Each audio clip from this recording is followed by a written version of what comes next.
Poštovane zvanice, poštovani prijatelji i saradnici Fondacije za srpski narod i državu, draga braćo i sestre, ja zaista mislim da na ovom mestu i ovim povodom mi nikada ne treba da jedne druge pozdravljamo po funkcijama i po titulama, nego po tome da smo braća i sestre Srbi, koji sanjamo jedan san koji smo počeli da sanjamo od 2012. godine i koji do danas traje i za koji se borimo i u koji verujemo.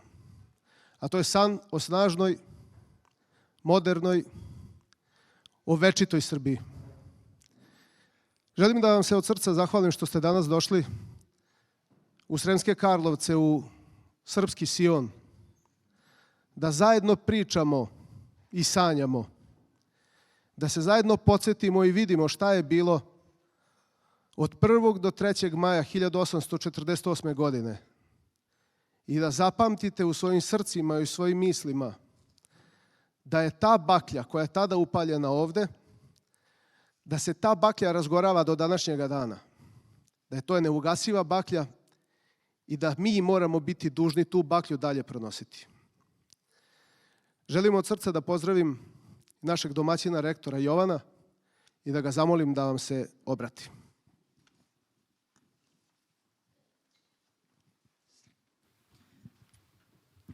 Uvaženi svi po redu i po časti, uvaženi oče Proto, draga braćo i sestre, Hristos Vaskrse. Vi se nalazite u Karlovačkoj bogosloviji, instituciji koja već 230 godina, dakle davno pre svih nas ovde sabranih, vaspitava i obrazuje one koji su u svoje vreme bili na čelu našega naroda, duhovno krepeći naš narod i snažeći ga da bude uvek dostojanstveni i dični čuvar čojstva i junaštva, onoga što su naši preci nama ostavili od Svetoga Save, pa i pre Svetoga Save, pa preko svih velikana koji su došli na ovu stranu do onih koje smo juče ovde sa sećanjem spominjali, dičnog vojvode Šupljikca, vojvode Stratimirovića, patrijarha Josifa Rajačića, pa evo svih do naših današnjih dana. Međutim, ono što je posebno bitno i što bih želeo ovom prilikom da istaknem, nalazite se u sali, takozvano našoj svečanoj, ali u sali poznatoj imenom Sabornica. Posle podizanja ove zgrade, ovde u ovoj sali, na ovom mestu su se održavali crkveno-narodni sabori. Tada su viđeni i čestiti Srbi, sveštenici i gospoda hrišćanska dolazili ovde, diskutovali, donosili odluke koje su se ticale srpskog roda, pa u muci nekada i konstatovali ono što nije bilo dobro. I danas ovde sve vas sabrane, gledajući ne samo kao ljude koji znaju gde se nalaze i odakle su došli, siguran sam da ćemo svi sabrani otkriti do ovde zašto je ova sala bila sabornica i zašto je danas više nego ikada važno da čuvamo sveto jedinstvo, sabornost, da neućutno svedočimo ko jesmo i šta jesmo i da uprkos svim alama i nemanima koje su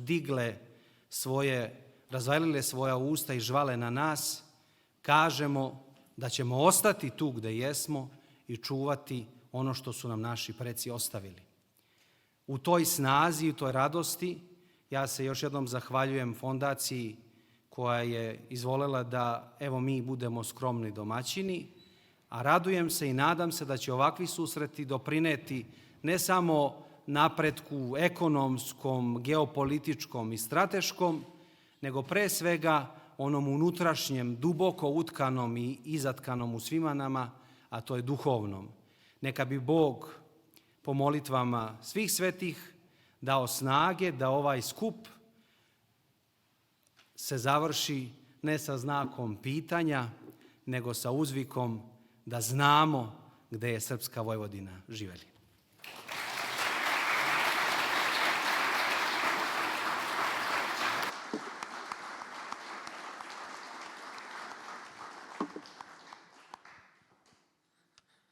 Poštovana braćo i sestre, imam čast da vam danas predstavim naša 3 sagovornika. Sa moje leve strane je dr. Mile Bjelajac, direktor Instituta za noviju istoriju Srbije.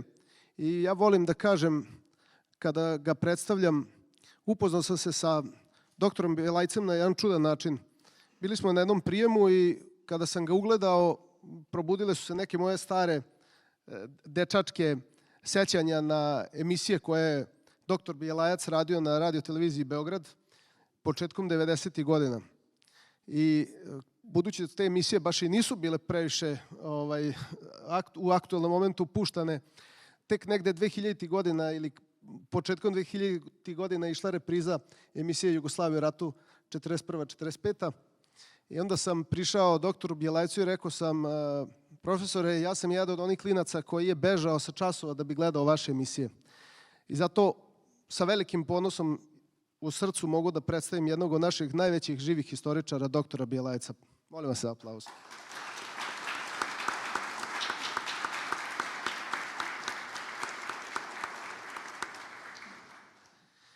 Drugi s leva,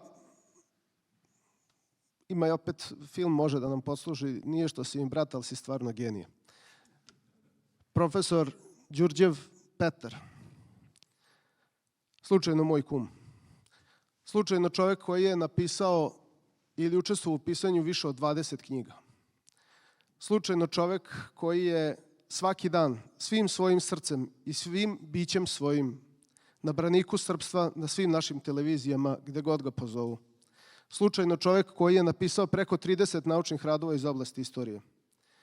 Molim vas da pozdravite čovjeka koji ljubi Srbiju i svoje koštane srži, moga kuma Petra Đurđeva.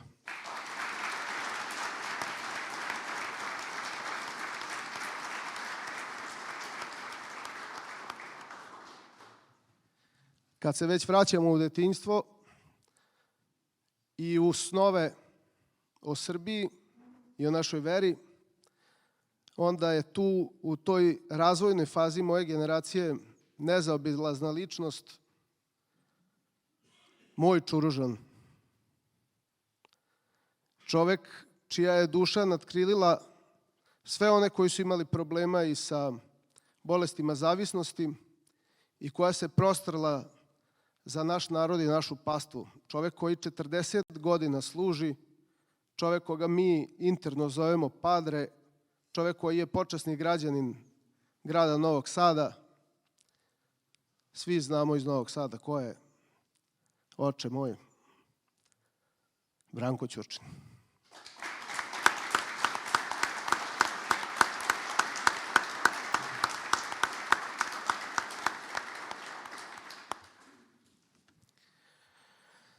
Današnji cilj našeg sastanka je da se vidimo i da porazgovaramo na temu šta je to bila srpska Vojvodina, kako ona nastala, šta se desilo te 1848. godine.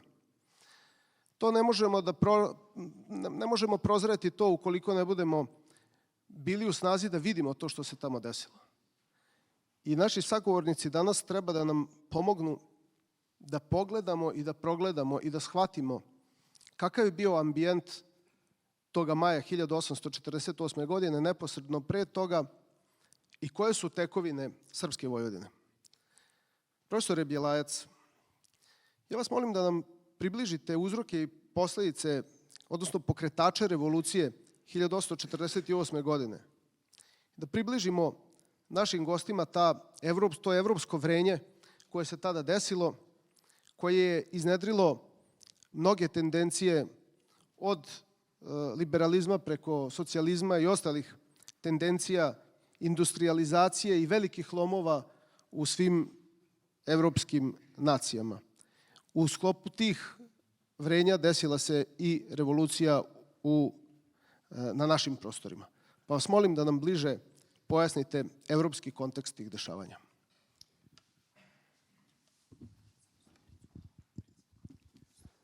Prvo želim da se zahvalim doktoru Banjcu na onim lepim rečima koje mi je uputio.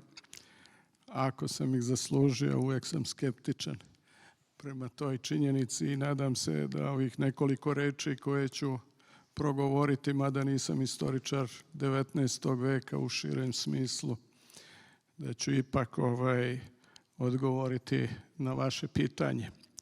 Dakle, kao i mnogo puta kasnije i onim prethodnim vremenima i ovim našim današnjim vremenima, nije moglo biti napora i poduhvata u našem narodu, a da se nisu dešavali veliki lomovi i oko naše kuće i u samoj kući. Tako je bilo i te 1848. godine i to jeste jedan možda od najburnijih, posle Napoleonovih ratova, najburniji trenutak koji čitava Evropa i mi kao narod u Evropi proživljavao i doživljavao, snalazio se kako je umeo, povezivao kako je mogao u onom vremenu i na kraju ostala je ta tekovina koju mi i danas kroz ime naše severne pokrajine baštinimo. Evo samo u najkraćem šta se to u Evropi dešavalo.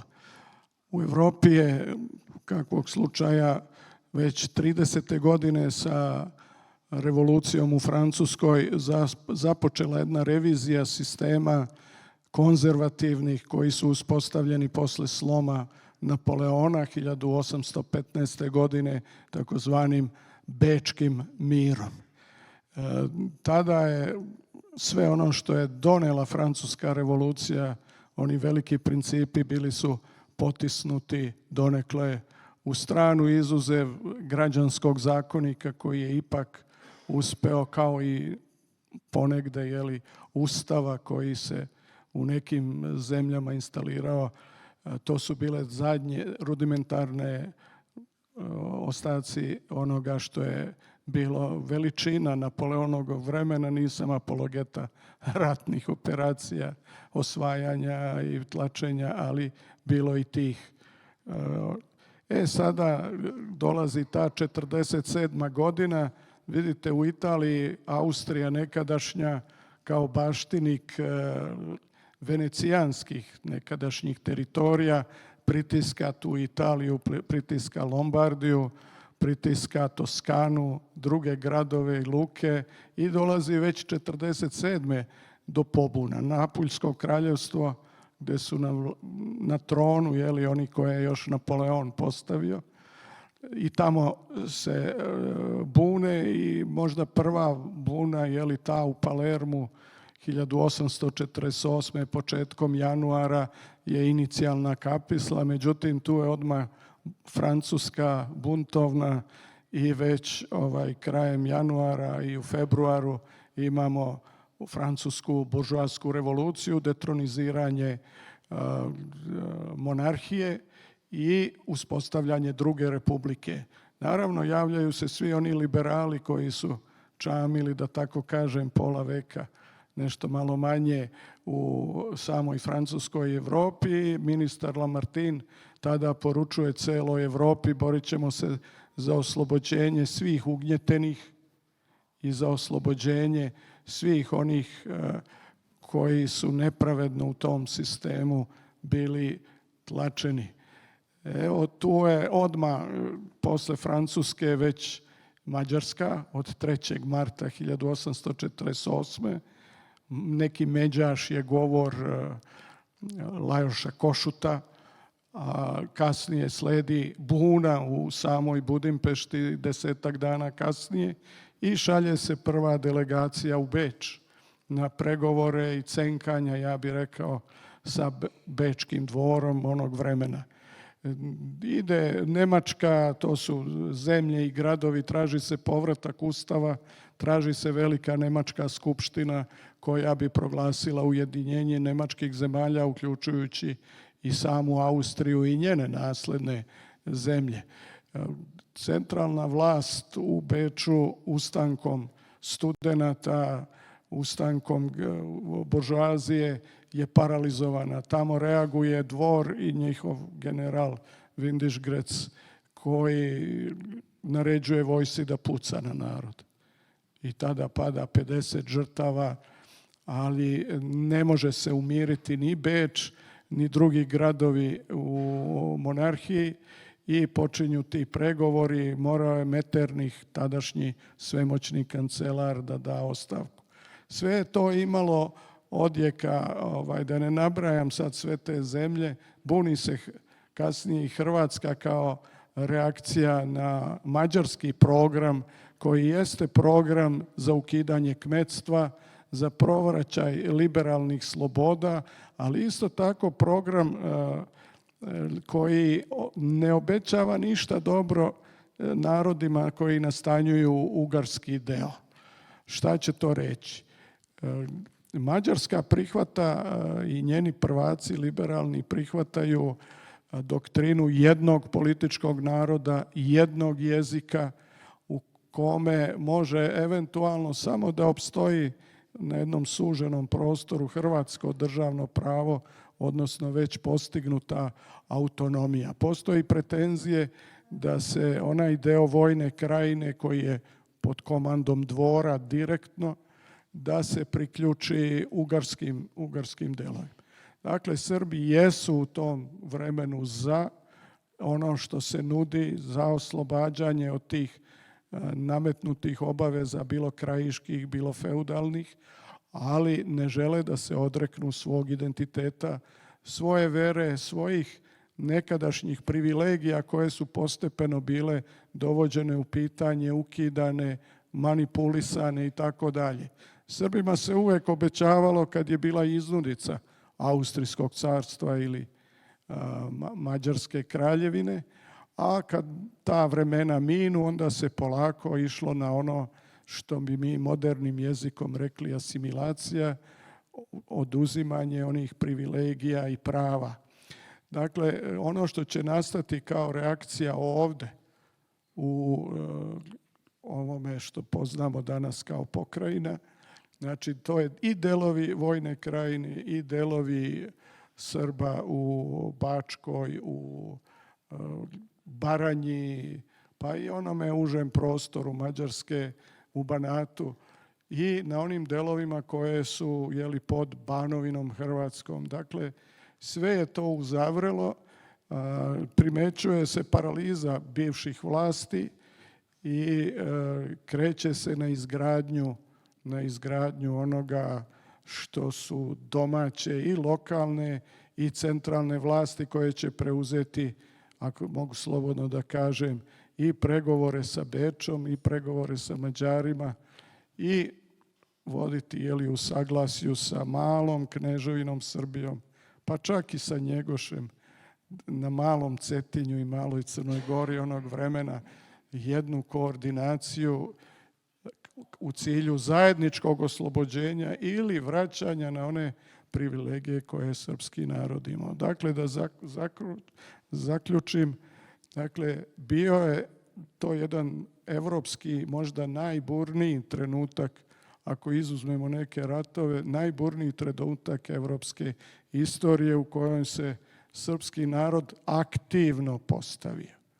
Nije bio samo objekat, ta jedna neugašena želja, dolaze nove generacije, to moram da kažem da se ponovi, veliki je jaz sad prosto taj generacijski, iako ono što je moja generacija ili Nikolina ili Đurđeva već primila kao znanja, to je sad negde daleko od novih generacija i zbog toga i ovi napori i ovakve godišnjice ili prigode treba koristiti da se taj jaz smanji, ako ne ukine, da bi shvatili da imamo korene u nekom vremenu i da to nije od juče i da to nije nikakav poklon koji jedan narod dobija. Ovaj narod je dobio zaista na mišiće i na velike žrtve i što kažu sevap je to sačuvati i ne puštati olako. Evo tako se ponašam i sam i u tom javnom životu i u ovom naučnom, ne praveći naravno neke kompromise koji nisu naučni. Evo, toliko. Hvala vam. Hvala vam. Hvala vam.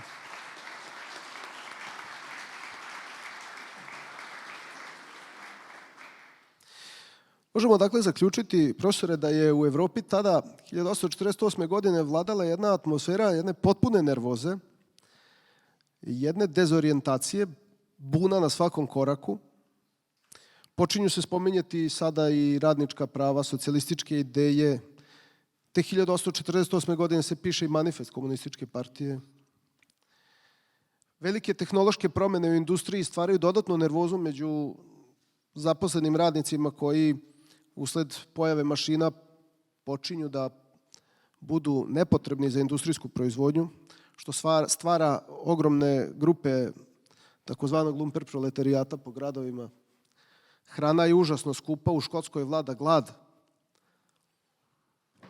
A 1848. godine na prostoru Južne Ugarske tada, na prostoru ovom koje danas zovemo autonomna pokrajina Vojvodina, počinje da izbija iz narodnog srca jedna potreba, jedna želja da se dobije ono što su austrijski carevi davno obećali da će dati,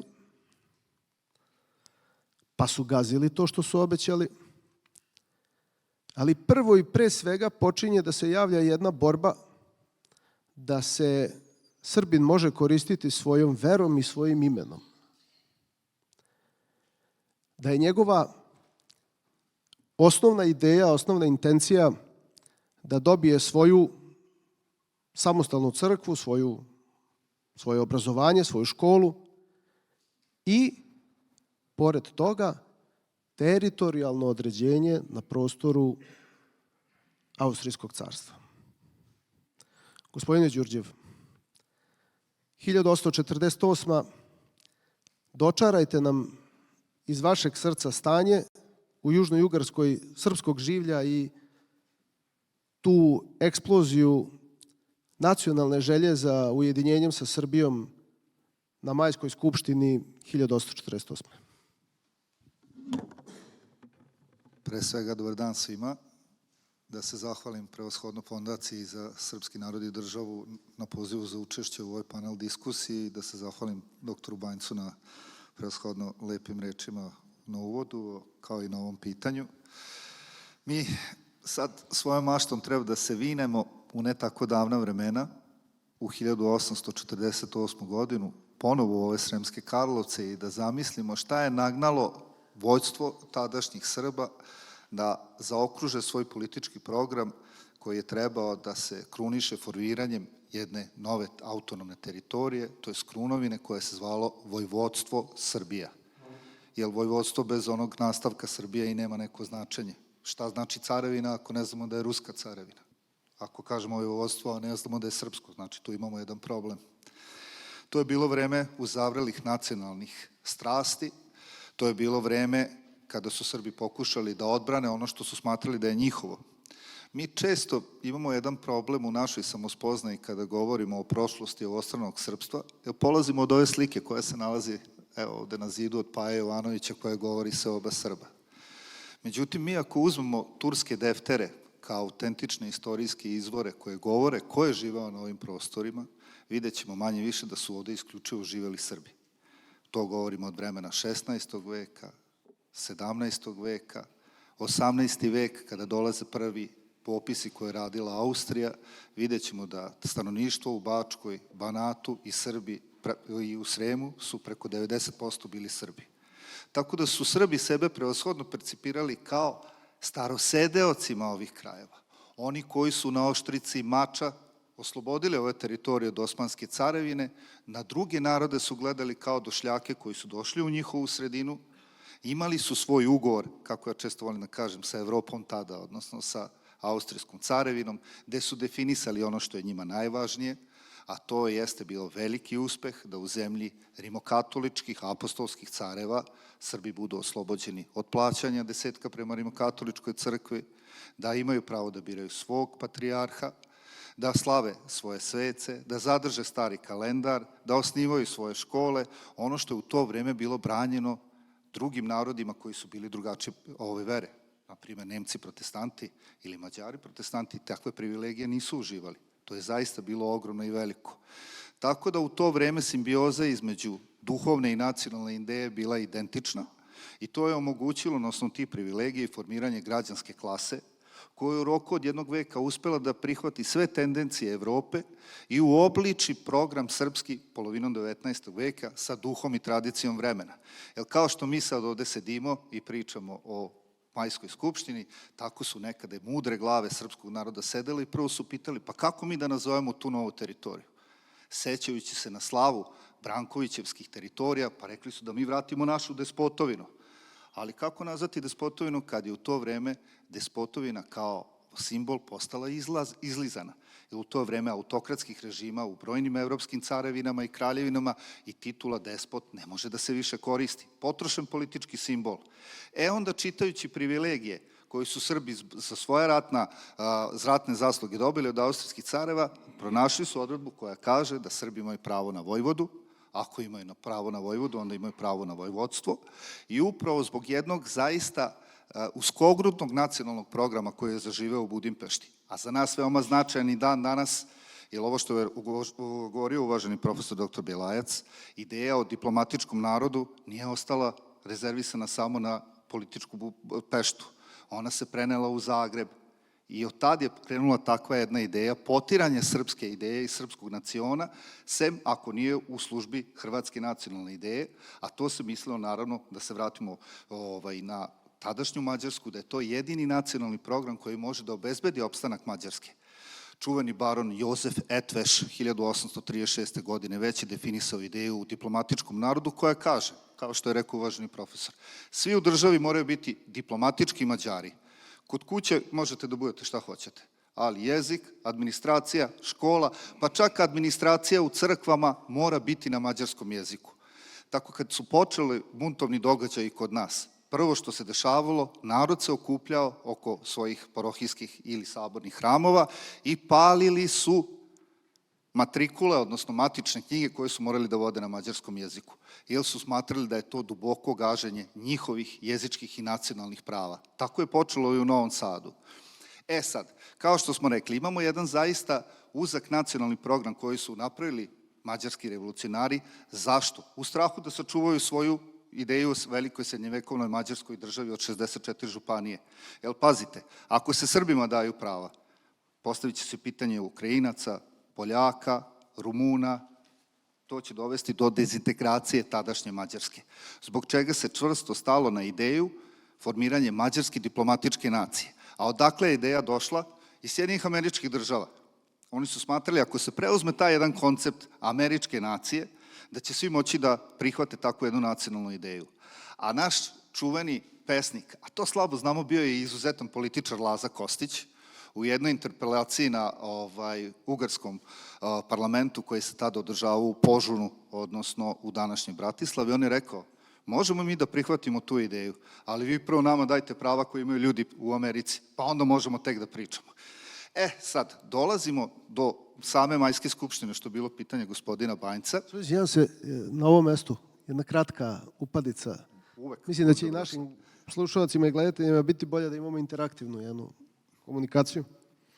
Dakle, treba se na ovom mestu samo nadovezati na ovo što si ti rekao, vezano je za sam tekst kako su sročeni srpski zahtevi prema Mađarima 1848. u Pešti. Dakle, taj tekst je glasio, kada je došla srpska deputacija koja je trebala da moli prava za Srbe, taj tekst te molbe je glasio, kaže, Srbi priznaju mađarsku narodnost i diplomatičko dostojanstvo mađarskog jezika u Ungriji, ali zahtevamo da se naša narodnost prizna i slobodno upotrebljavanje jezika našeg u svim našim delima i sovjetovanjima zakonom utvrdi.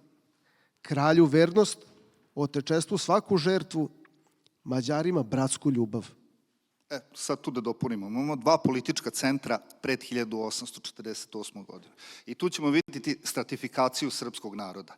Oni koji su bili daleko od vojne krajine, daleko od tog etničkog centra gde su živeli Srbi, oni su morali da modifikuju svoje političke sahte sasvim drugačije. Tu prevashodno mislim na Srbe koji su živeli u Đeru, Komoranu, Pešti, Budimu, Pomazu i ostalim mestima. Oni su morali da idu mnogo blaže. Međutim, čak i ti njihovi blagi zahtevi čvrsto su i odlučno odbijeni od tadašnje revolucionarne vlade. Tada odlazi delegacija novosadskih Srba, jer u to vreme Novi Sad polako diže barjak srpstva, postaje srpska Atina, dobija veliko opoštovanje u čitavom srpstvu i postaje gravitacioni centar organizovanja ovostranog srpstva, odlaze na dogovor sa glavnim mađarskim revolucionarom Lajošom Košutom, gde iznose svoje zahteve, on to kategorički odbija i u tom momentu mladi Novosađanin od 24 godine, Đorđe Stratimirović, bivši oficir u to vreme građanin novosadski, kaže, ako vi ne date zadovoljenje našim potrebama, morat ćemo da tražimo na drugom mestu. I u tom vremenu Lajoš Košut kaže odručno, u tom slučaju naše pitanje će rešiti mač, naš se Stratimirović rekao, Srbi se nikad nisu bojali.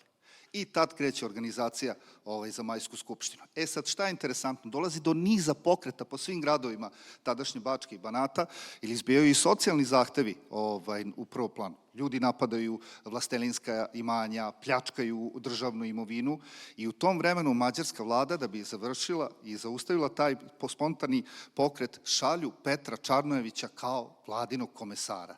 On je potomak onih Čarnojevića koji su 1690. godine prešli u ove zemlje i to je možda najbolji dokaz kako ljudi koji su dobili najviše od naroda, dobili privilegovani položaj u društvu, vrlo su se brzo stopili sa tuđim interesima i zaboravili na narodne potrebe.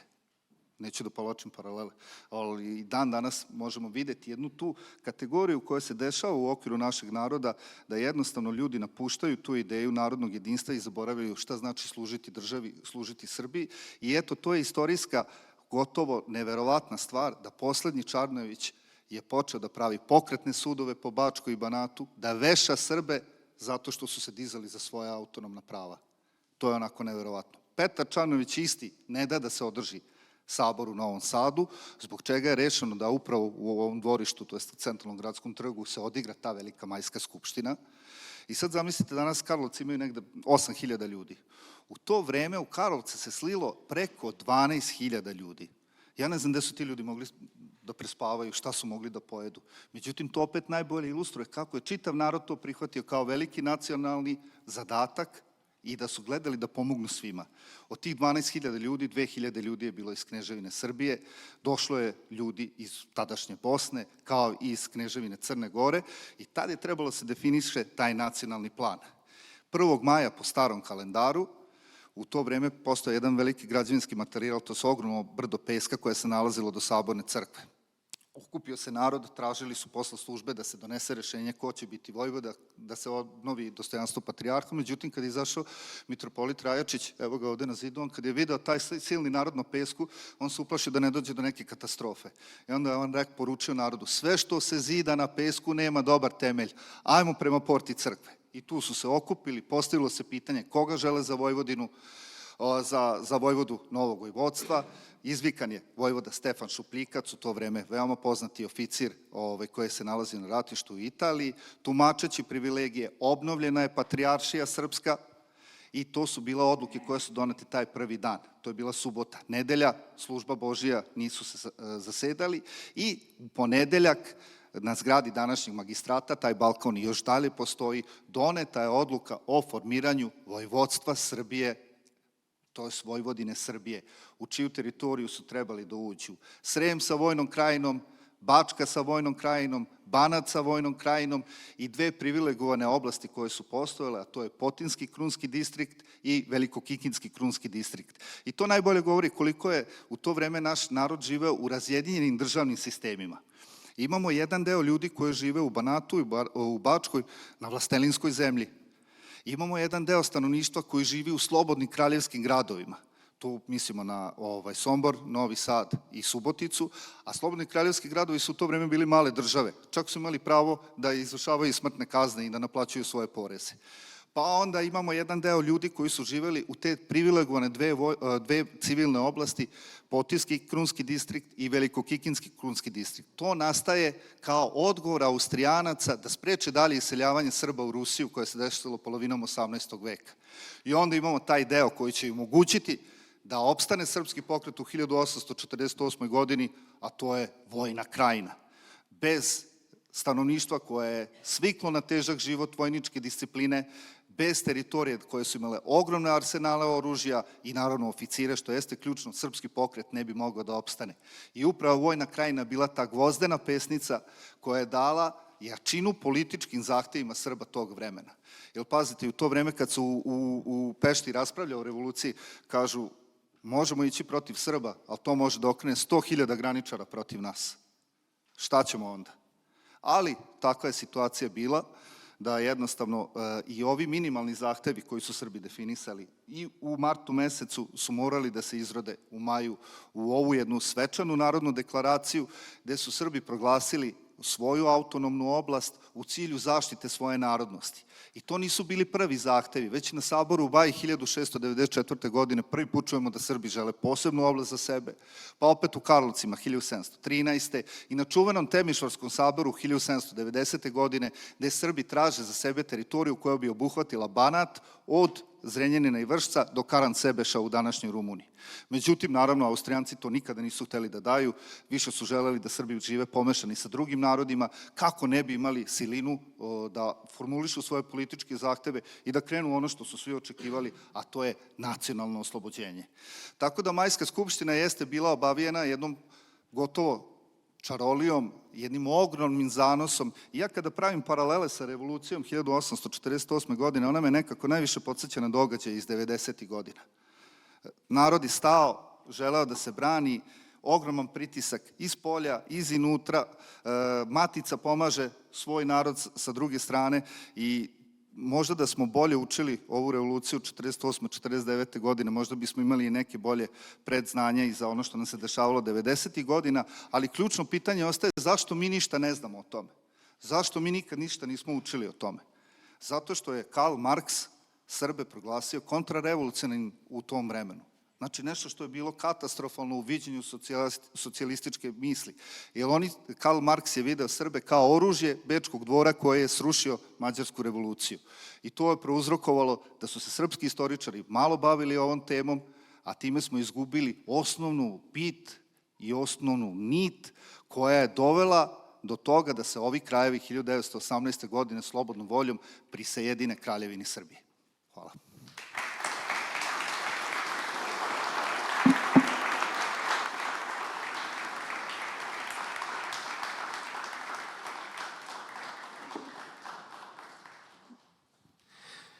Mislim da nigde nisam preterao u uvodu. Na ovom mestu bi samo još jednu stvar hteo dodatno da podcrtam. Naime, jedna sveta misao i zadaća naše generacije trebala bi da bude ta da ovakvim radom i radom ove fondacije doprinesemo da kompletan naš narod spozna značaj regionalnog doprinosa svih Srba gde god se oni nalazili. I u kontekstu toga mi danas pričamo o doprinosu Srba iz Vojvodine ili Srba iz Srpske Vojvodine kompletnom srpstvu. O lepoti toga srbovanja i isticanja svoga nacionalnog i verskog opredeljenja. Naime, još jednom bi to da izgovorim, čisto da podcrtam. Srbi u Vojvodini te 1848. godine ovde se dižu na noge i na oružje i počinju da ginu hiljadama da bi mogli da koriste srpski jezik i ćirilicu. Njih niko nije ubijao. Ovde nije bila situacija kao sa braćom preko Save i Dunava gde smo imali i Ćele Kulu i gde smo imali silna ubistva od strane Turaka. To nije bio slučaj. Ovde Srbi ne žele da izgube svoj identitet i žele da koriste srpsku ćirilicu. To treba znati, ceniti i poštovati. Oče Branko, temelji srpske nacionalne svesti u Vojvodini. Kao što je rekao Petar, u našem obrazovnom sistemu mi nemamo to gde da izučavamo, nažalost. Mi smo juče imali priliku da čujemo nešto što je meni ispunilo srce, a došlo je, eto, sticajem okolnosti, iz pera predsjednika Skupštine Autonomne pokrajine Vojvodine, Balinta Juhasa. On je izgovorio da Srbi na ovom prostoru žive 1000 godina.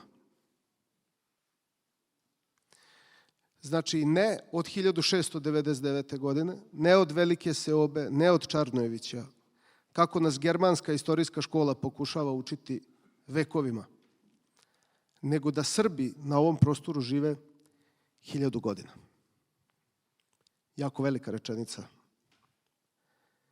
Ne samo to, mi se danas nalazimo u ovome časnom i čestitom domu koji se zove Bogoslovija Svetog Arsenija Sremca.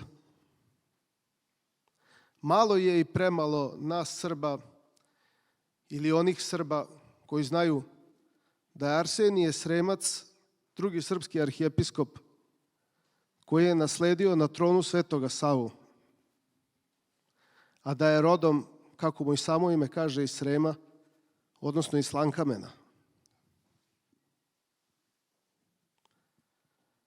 Čarobna je i divna srpska Vojvodina u svojim duhovnim utemeljenjima. Molim vas da nam u tom smislu probesedite malo o temeljima srpske nacionalne svesti u Vojvodini. Da. Pa evo, uvaženi poštovani oče rektore, braćo i gospodo, Hristos Voskrese. I ovo je baš period kada je najbogogodnije da pričamo o vaskrsenju, o životu, da život ima kontinuitet, da život nikad ne prestaje, da moramo da umremo da bi živeli. To je poruka koju nam šalje, na primjer, između ostalog i naš običaj da za slavu i za podušja uvek spremamo pšenicu. Zašto se sprema pšenica? Šta ona simbolizuje? Ona simbolizuje, dakle, život. Čovjek poseje seme u zemlju, ono umre u zemlji da bi novi život donio. Ako ne umre, neće novi život doneti. Dakle, to je poruka. Umrimo da bi živeli. I život uvek pobeđuje. To nam poručuje vaskrsenje i mislim da upravo ovo su dani kada treba o tome da razmišljamo i da znamo da taj kontinuitet našeg življenja i trajanja na ovim prostorima jeste upravo naša vera pravoslavna koja nas na to upućuje i koja nas je čuvala i očuvala. Nemamo mi, evo upravo profesor Belajac je govorio o revoluciji i tim danima revolucionarnim u Evropi koji su se prelili i na srpski narod. Znači, ne treba mi da pričamo ovih dana i ovih meseci i godina da li će Srbi biti primljeni u Evropu ili neće biti primljeni u Evropu. Mi smo u Evropi i bili smo Evropa pre Evrope. Prema tome mi nemamo uopšte dilemu i zato je važno što smo se mi danas ovde skupili i na ovom mestu, u ovoj dvorani koja je, dakle, prezentovala nas Srbe u Austriji i ona je zato tako i monumentalna. Ovde su posmatrači sedeli na ovim balkonima, ovde su sedeli novinari, dakle, žurnalisti koji su pratili i izveštavali sa konferencija. Dakle, mi se nalazimo u Srpskim Karlovcima, kako je profesor Medaković rekao, u ambulantnoj srpskoj prestonici. I mi Srbi smo ovde od uvek bili, znamo da je Sveti Sava 3 puta dolazio u Ugarsku. Znamo da su Srbi aktivno učestvovali u organizaciji Mađarske države, to je, kako mi Srbi kažemo, Ugarski, jer Ugarska je, to je srpski toponim. Dakle, ime Ugarska dolazi od reči Ugar, znači krčena zemlja, krčevina. Oni su došli na krčenu zemlju, na krčevinu i zato smo i mi prozvali Srbi Ugri koji smo bili ovde autokton narod. Imamo tačno podatke, imena ljudi. To se nalazi u kraljevskoj kancelariji. Možemo da profesor Đurđev se bavio malo ozbiljnije tom problematikom, a i vi svi vidimo ovde likove koje znam iz tog miljea koji se bavili. Dakle, mi smo Srbi od uvek ovde bili i postojali. Znamo da je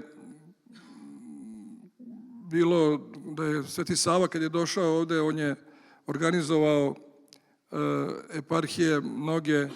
Znamo da je episkopija Bačka, na primjer, ja sam se malo time ozbiljnije bavio, pripadala episkopu koji je stolovao u Sremskoj Mitrovici. On je pripadao Ohridskoj arhipiskopiji.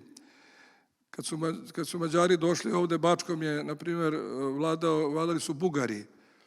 Znamo da Rimljani nikad nisu bili u Bačkoj, ni Vizantinci, nikoga, nego su Rimljani, taj autoktoni narod koji su bili Sloveni, mi kažemo Sarmati. Vidimo po iskopinama, po arheološkim nalazištima da su po kulturi življena to bili Sloveni, tu nema opšte dileme. Tako da ne treba da imamo kompleks nikako od toga da smo mi ovde neki, ne znam, došli ili ne znam šta, da mi smo svoji na svome ovde. To moramo da govorimo o našoj deci i to moramo da svedočimo i to ovaj skup upravo mora da pošalje poruku danas odavde. Znači, mi Srbi smo ovde od uvek bili, znači, Srpska krajina je od Skradina, od Skradinskog zaleđa, Dalmacija, Lika, Kordun, Banija, onda ide prema Slavoniji ovamo, skroz do Arada. To je sve srpska zemlja, široko, paste. Samo ima tamo u tom uklinčen Zagreb, neću da citiram od našeg profesora uglednog koji mi je objasnio zašto se Zagreb zove Zagreb. Zato što su sve karaule bile, svugde su bile postavke srpske, samo su tu bili kajkavci u toj kifli koji su tu dežurali na toj karauli i kad Turci navale, oni Zagrebu pobegnu. I zato se Zagreb zove Zagreb. I zato kaže taj profesor, nemojte govoriti Zagrebčani, nego Zagrebaši. I to je istina, jedna istorijska činjenica, tu nema dileme uopšte. Znači, mi smo ovde, onda da pominjemo despota Stefana Visokog, koji je vladao Torontalskom županijom, Banatom, koji je podigao utvrđeni grad Bečej, cara Jovana Nenada, koji je u ono vreme skrenuo ozbiljno pažnju da Srbi ovde žive i da cele Evrope, dakle svojom pojavom i značajnom velikom revolucijom, koji se pobunio u stvari protiv ondašnje odnarođene gospode i prvaka srpski koji su se pokatoličili i primili svi uniju, onda on je poveo, dakle, narod običan i pobunili se protiv te vlastele srpske koja je tela da ih pokatoliči sve. To je vrlo značajan moment 1527. U samom tom dolasku Turaka u ove krajeve, to je bilo pred Mohačku bitku i tako dalje. Znači, imamo turske popise, kako je profesor Đurđev rekao, koji nam govore o tome i imamo tačno popise sela svih i vidi se tačno po popisima, kako nas svedoči ti turski putopisci i defteri, da su svugde Srbi živeli, nema dileme.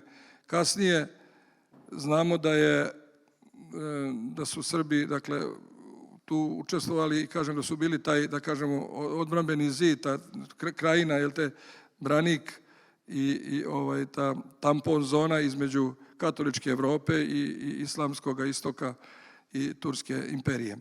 Prema tome, jako je važno da to našu decu učimo i da im to pošaljemo. 1848. godina je jako važna. Ja se sjećam kao dete da smo mi na svečarima, na slavama, da su naše žene pojale himnu prve srpske Vojvodine. Pazite, sve što srpskim duhom diše, srpskim srcem čustvuje, sve što srpskim zbori, sve to danas nama poji, sve što srpske svece svetkuje, sve što srpski zbori, sve to danas nama poji, da Bog živi srpski rod. U prvoj verziji je bilo da Bog živi Josifa kao patrijarha Rajačića ono vreme, ali kaže, onda u drugom stihu kaže, za koga smo mi izabrani, mi Vojvodu videli, na bedem i Srbobrana srpski barjak razvili. S barjakom se viju slova, a sa slovi želja ova, da Bog živi srpski rod. Dakle, to je himna prve srpske Vojvodine koja je imala sve prerogative državnosti. I nema sumnje da smo mi imali kulturnu autonomiju, dakle i versku, i da smo uvek sa crkvom i u crkvi i da je crkva ta koja nas je čuvala i očuvala i zato to moramo da imamo na umu u tom duhovnom i kulturnom i kulturološkom, pa i ako hoćete i u socijalnom, političkom, u svakom smislu, dakle crkva je bila nosilac života srpskog naroda ovde u ovim krajevima. Zato je važno da to uvek imajući na umu poštujemo. Juče sam bio na jednom skupu značajnom u Valjevu i onda sam rekao tamo tim organizatorima, molim vas, na svaki skup morate pozvati sveštenika.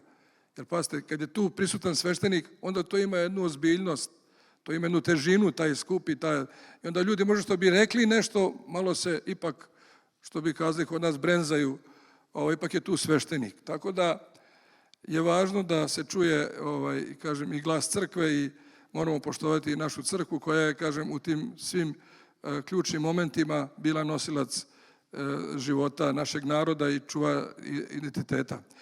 Tako da možemo da puno toga pričamo, sada vas ne bi sa mnogim tim svim podacima zamarali, ali u svakom slučaju Majska skupština je bitan i važan moment kada smo izvojevali srpsko vojvodstvo i to je sve srpskom krvlju plaćeno i prvi srpski vojvoda bio vojvoda Stefan Šupljikac koji je, vraćajući se sa ratišta, pao i umro. I onda kad su počela Srbadija se sastala i sad već Srbadija u svom stilu, znate, raspravlja ko će biti sad srpski vojvoda i ne mogu se dogovore. Kako bi se dogovorili? Svako je veličina za sebe. I onda car iz Beča kaže, ja ću biti srpski vojvoda. I onda u toj silnoj, velikoj tituli carskoj, austrijskog cara, on je imao i titulu veliki vojvoda srpski. I pazite, na svim dokumentima koji se odnose na Srbe, on se ćirilicom potpisivao. Imamo sinđelije episkopa, potvrda svakog episkopa novoizabranog je morao da potvrdi car. I na svakoj sinđelije car, ja sam video te sinđelije, se potpisao ćirilicom, oni mu izbockaju iglom i on se po tim potpiše ćirilicom. Dakle, hteo ne hteo, morao ćirilicom se potpiše, austrijski car. Prema tome, mi smo bili tu značajan narod, konstitutivni, dakle, ovde i bilo je tu, kažem, velikih previranja. Idem ja pa ima možda i 20 godina, u Pešti. Uzmem taksistu i uđem u taksi i vidim, piše Popović. Pa mislim ja u sebi, a ja u civilu, mislim ja u sebi, ne može drugi biti nego Srbin, kako Popović nema sad. Ja kažem, i sad to ja razgovor sa njim tamo, malo srpski, malo mađarski, malo engleski, malo svakojako, i nogama i rukama. Kažem ja njemu, vi ste poreklom Srbin. Kad je on na mene suno, kakav Srbin? Malte ne isterao me iz auta, čoveče. Kakav Srbin? Znači, vidite, Mađari su majstori u asimilaciji. Tu su Slovaci najveću cenu platili. Mi ovde koji živimo sa svim narodima, to možemo da pratimo iz prve ruke. Čak mi je jedan naš čovjek koji je politički nešto angažovan u gradu u Novom Sadu, neću ga pominjati, Slovak, mi je rekao, vidite, oče, u pravu ste, ja sam iz Kisača, Slovak, mi smo tamo evangelici, a imam rođake po očevoj liniji, kaže, koji žive u Temerinu, oni su Mađari.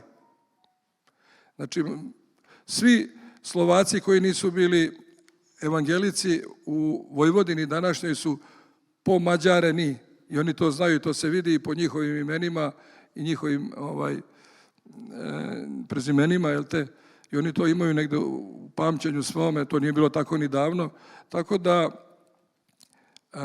drago mi je i ja se zahvaljujem gospodinu Nikoli Banjcu i profesoru Đurđevu i svima vama koji ste omogućili da se mi danas ovde saberemo i da se setimo tih velikih dana, toga 3. maja. Zašto se Zmaj potpisivao kao Zmaj, znate?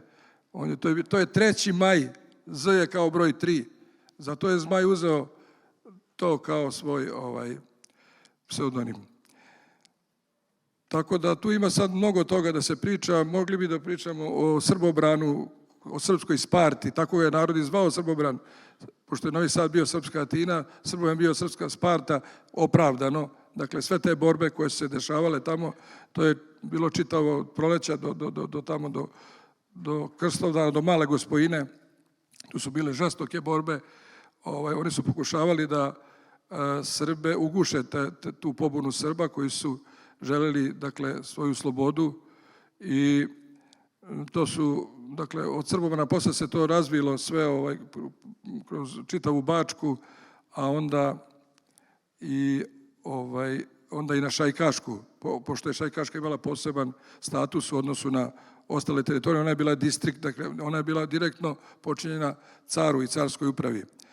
Tako da onda su iz Srbije dolazili braća da pomažu mnogo, Vlajković, Jovan Vlajković, imamo Vlajković ulicu u Beogradu, on je bio jedan od prvaka koji je agitovao tamo među Srbima da ide preko, da pomažu braći u Austriji, pa vojvoda Stevan Knićanin. Oni su došli posle te bitke kod Srbobrana, odsudna bitka je bila kod Vilova u Šajkaškoj i onda su, kad su došli braća iz Srbije da se bore, oni su nosili bugarske fesove i onda su uzeli Šajkaču ovde u Šajkaškoj.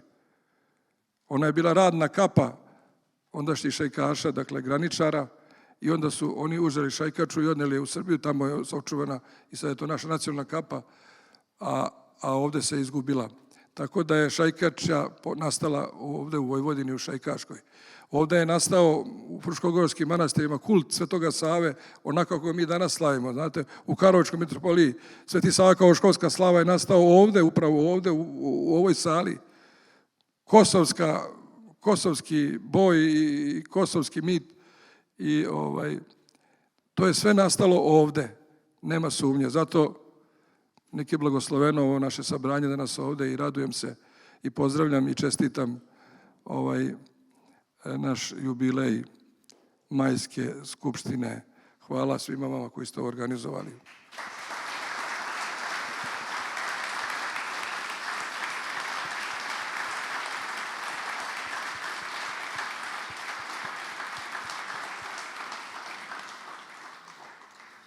Hiljade se tu stvari otvara nakon ovog obraćanja oca Branka, pa onda evo malo i da, što bi rekli, dodatno porazmislimo, a ima li negde u srpskom svetu pozorište koje se zove Srpsko narodno pozorište osim u Novom Sadu?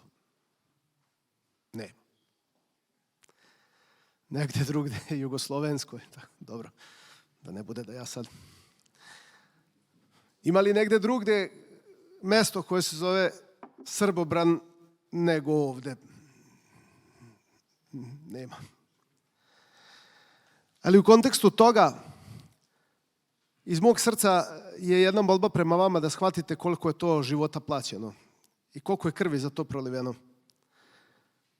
I u tom kontekstu ću samo da spomenem da je juna meseca 1849. godine sa 140 topova sa Petrovaradinske tvrđave pod komandom mađarskog generala Mor Percela Novi Sad sravnjen sa zemljom. On je tada bio najveći srpski grad po broju Srba koji u jednom gradu žive. Na prvom mestu je bio Novi Sad, na drugom Beograd, na trećem Zagreb. Po broju žitelja srpskih. Sravnjen sa zemljom. Ne samo Novi Sad, nego sva ta sela šajkaške o kojima je otac Branko sada pričao. Izvolite, oče. Da, pa treba i to da znamo, mnogo toga treba da znamo. Da je tu, eto vidite, oko borbe za Novi Sad aktivno učestvovao Josif, kako mu je, Banja Lačić, koji se borio za srpsku stvar onda. I Banja Lačić je postao ban zahvaljujući srpskom mitropolitu Rajačiću koji ga je ustoličio za bana u Zagrebu. Pazite, ne bi imali bana da nije nas. Prema tome, sve su to neke činjenice koje mi, rodio se u Petrovaradinu, neke činjenice istorijske i momenti koji nas upućuju na kraju krajeva jedni na druge. Mi smo zajedno svi, ima mnogo stvari koje nas zbližavaju nego koje nas tako, eto, baš sam skoro, juče preključe imao neku delegaciju Albanske pravoslavne crkve, pa kažem, despotica naša srpska, najveć koju se mi molimo, Angelina je princeza albanska bila, dakle, Đorđe Kastrio, dobro, on je bio, oni kažu Albanac, ali on je bio dole iz ovoga Moskopolja. Ali dobro, u svakom slučaju, mi tu sad imamo taj problem sa međom, ali ne treba to da imamo. Ta borba za Novi Sad je jako važna i bitna. Novi Sad je bio dakle, mesto gde je mnogo stradalo ljudi. Od 20.000 stanovnika ondašnji ostalo je, mislim, 8.000. Neki kažu 6, ne znam se tačno, ali sve se to raselilo. Grad je bio sravnjen sa zemljom i posle toga je Novi Sad i postao, dakle, jedna onako, da kažemo, iako je bio periferija austrijska, jedna varoš evropska. Dotle je bio onako neka turska kasaba, po svemu sudeći po opisu onome što imamo. Ali je jako važno da znamo da je tu učestvovao, dakle, Josif Rajačić, to jest Banja Lačić, oprostite, i da je Josif Runjanin napisao, to jest uglazbio, kako oni kažu, himnu hrvatsku, a on je Srbin. Dakle, krajiški kapetan koji je sahranjen u Uspenskom groblju u Novom Sadu. Pa oni to kažu, ne zna se gde mu je grob. Tako da sve to nam ukazuje, sve su to neki belezi, neki putokazi koji nam upućuju, ukazuju na to da smo mi tu bili i jesmo i da ćemo ostati i da to moramo sve čuvati i negovati i našu decu. Evo ovde je Nemanja Starović, ja se uvek divim stabilokratiji, evo vidim ovde neke likove koji su tu aktivno učestvovali, pa da, evo, svakako je ovde su i Pera i Nikola, i to je u mnogome doprinelo našim ljudima da malo osveste tu našu istoriju koja je toliko važna i bitna za naš život i kontinuitet našeg trajanja ovde na ovim prostorima. Hvala vam, oče. Da bismo još bolje dočarali momente iz 48. na 49. godinu i ta razaranja, vašoj pažnji preporučujem da zamislite 100.000 mađarskih vojnika koji ide u besnom jurišu prema Novom Sadu.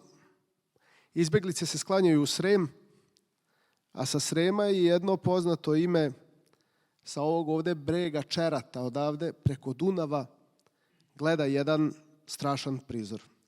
Zamolit ću našeg prvaka drame, gospodina Milišića, da predoči svedočanstva samoga Laze Kostića.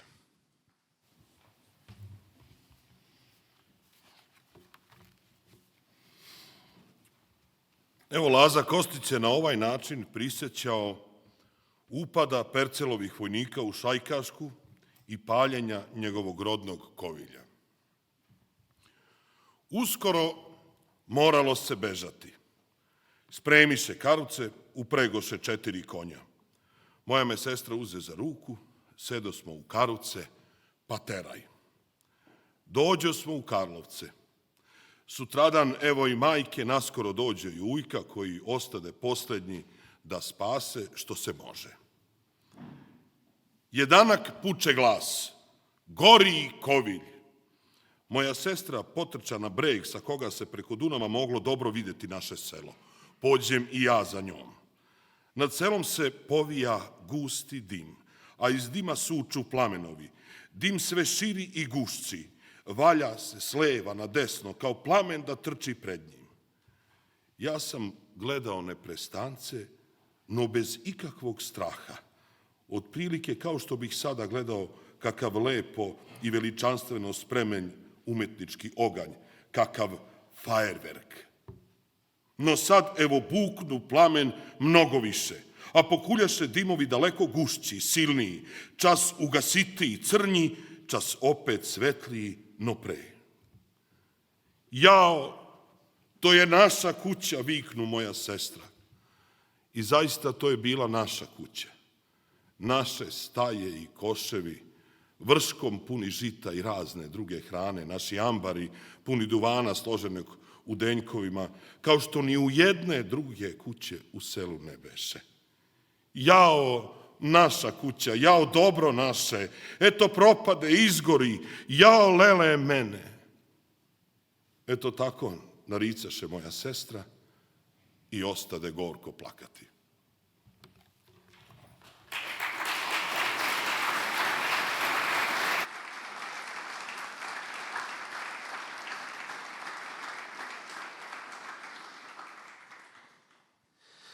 Za svo vreme ovih dešavanja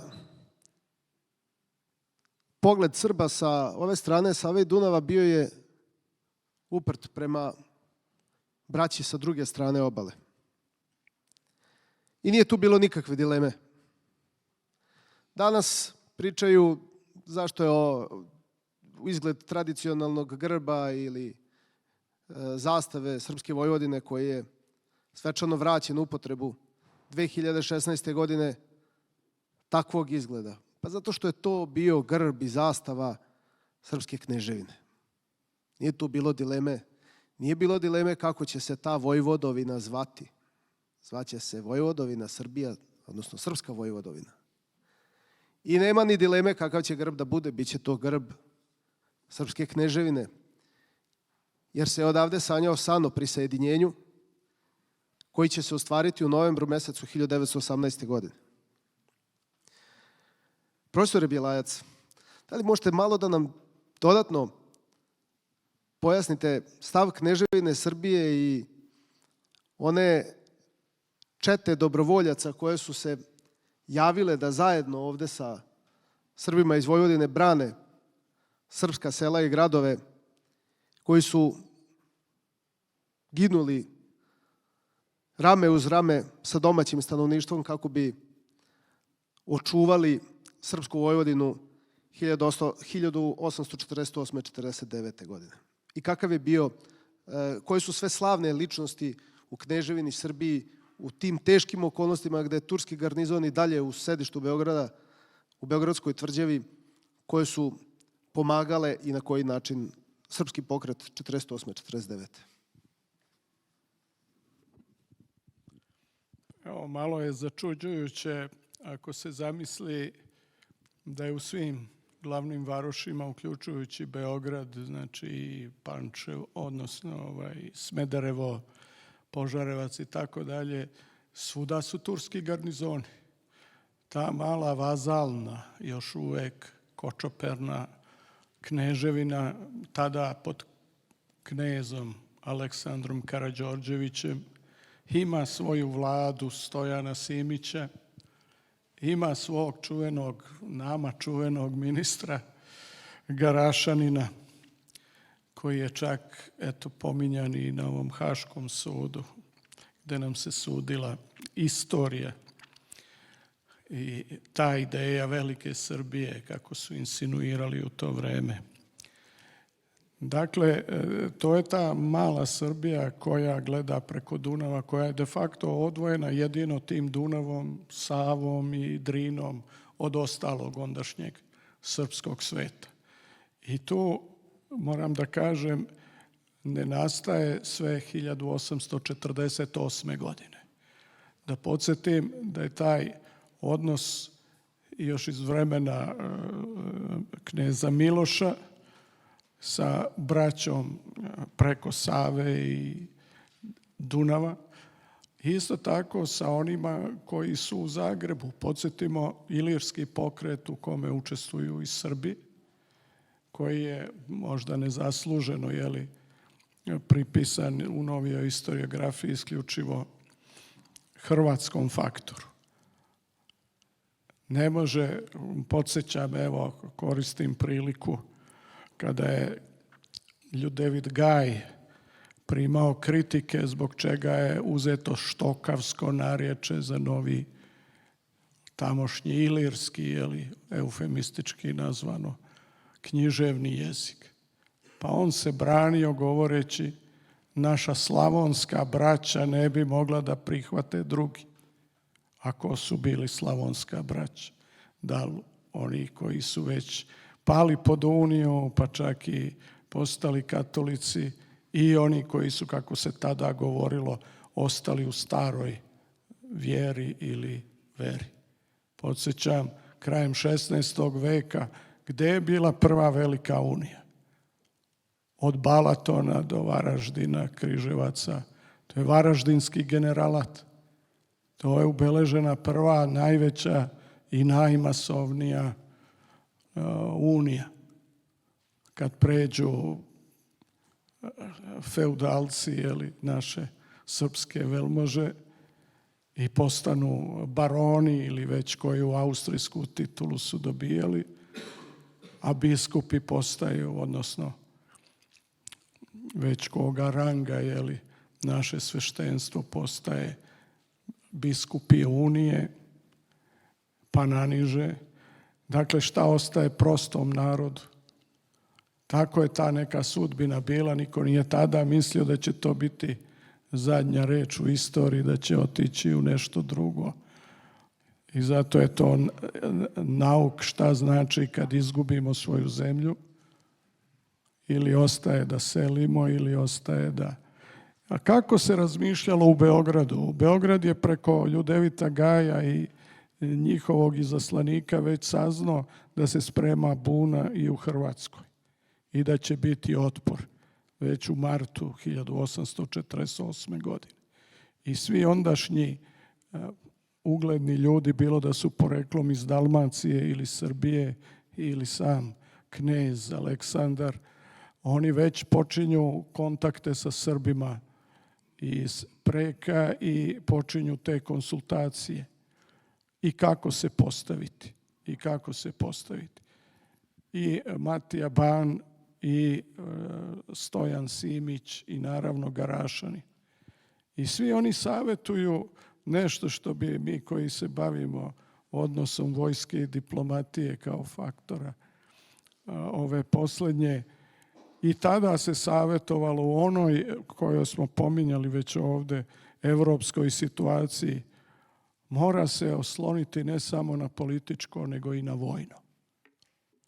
Naravno, to će krajem 1949. godine u promenjenim okolnostima biti malo ublaženo. Respektovat će se prilike u kojima je Mađarska već bila od evropskih faktora poražena, gde Austrija imala jedan zamah i tu će onda, da kažem, biti prihvaćeno ono što je minimalni program bio. Moralo se prilagođavati situaciji. Pomenuli ste ovde Stojana Petrovića i Knićanina, koji je do tada, do 1942. Bio na čelu srpskog, onog malog vojništva i direktno odgovoran za bezbednost kneza Aleksandra Karađorđevića.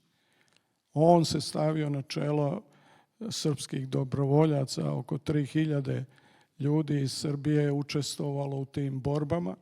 Kad je pretio pad Pančeva 1949. godine, dodatni dobrovoljci prelaze Dunav da bi se održala ta odbrana.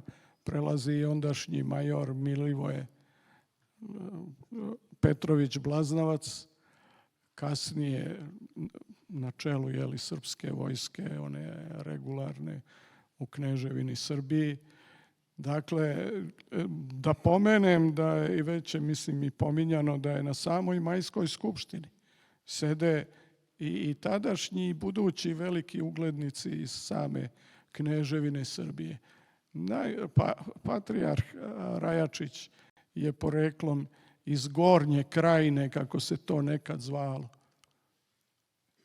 Šupljikac sa Banije, Rajačić iz Like, mnogi drugi koji su, oni sebe doživljavaju kao deo istog naroda, to je takvo vreme bilo.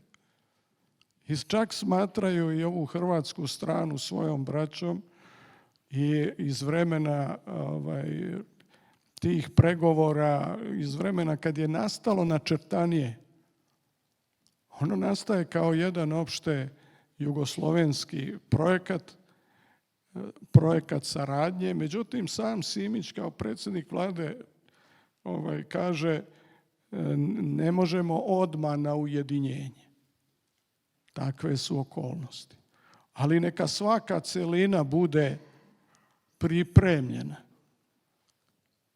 Pa kad dođe trenutak, onda ćemo da se pod jednu kapu prikupimo. Tako da u Srbiji je već od te saradnje koja je i međunarodna, ta poljska emigracija, agenti britanski, mora da se kaže, isto tu. Centar je u Parizu, ali oni su tu i na terenu, tu su i u Beogradu, javljaju, tu su i na prostoru današnje Vojvodine. Dakle, mi smo deo tog sveta, deo tih političkih okolnosti i samo je bila pitanje procena dokle se može ići. U početku se išlo, radikalno se videla paraliza vlasti centralne i naravno počeo je taj sukob sa Mađarima zbog mađarske ideje koja je imala taj pozitivni element liberalni, ali je imala i taj poguban. Da podsjetim statistike iz 1846. pa i one iz 50. kazuju da je na tom celom ugarskom prostoru mađarska nacija ili narod nekih 37-36%, da se čak bune protiv mađarizacije i Sasi, Nemci iz Banata, odnosno današnje Rumunije, oni žele da sačuvaju svoje, međutim Mađari, kao što smo čuli, ne dozvoljavaju, bune se naravno i Srbi, bune se i Rumuni koji su u toj fazi na ovom prostoru najmanje i kulturno i verski bili izdvojeni ili osamostaljeni. Imaju oni veze i sa Vlaškom i sa drugim oslobođenim delovima ondašnjeg rumunskog nukleusa, ali eto, na primjer, bili su potpuno vezani za našu crkvu u tom prvom momentu, u toj prvoj polovici i ranije, ali u tom vremenu velikih revolucija, 848. 49. Tako da Srbija učestvuje aktivno, da kažem, i naravno preko Srbije učestvuje, moramo da se setimo, i ruski faktor u tom vremenu.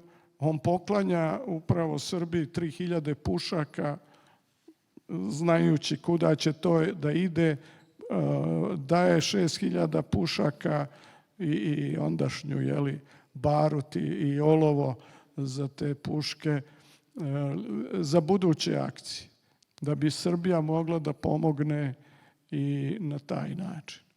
I vidimo kad dolazi do sloma i Mađarske i do oseke revolucija, kako je u iznudici Austrija dala tu autonomiju, ali kako je učinila sve da ta autonomija u onom svom suštinskom smislu bude,